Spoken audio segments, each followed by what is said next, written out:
Bismillah. 3 bürcüsün 35 günlük xaos dövrü başladı. Astroloji enerjilerine göre yaxın 35 gün bəzi bürcülər üçün sınaqlı, qarışıq və xaos kimi hiss olunan dövr başlayır. Bu dövr əslində dağıtmaq yox, dəyişdirmək və yeniləmək üçündür.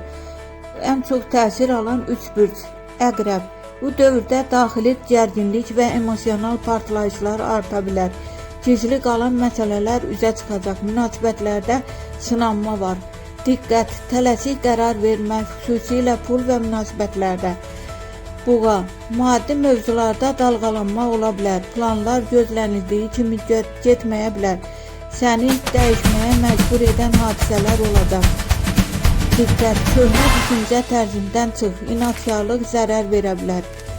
Dolça, həyatında gözlənilməz dəyişikliklər, iş, çevrə və ya planlarda ani dönüşlər mümkündür.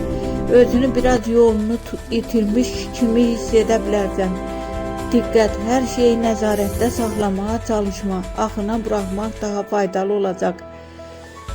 Yadda saxla, xaos dövrü pislik deyil, bu köhnənin dağılıb yeninin qurulması mərhələsidir. Bu 35 günün sonunda bu bürclər daha güclü və təcrübəli çıxacaq.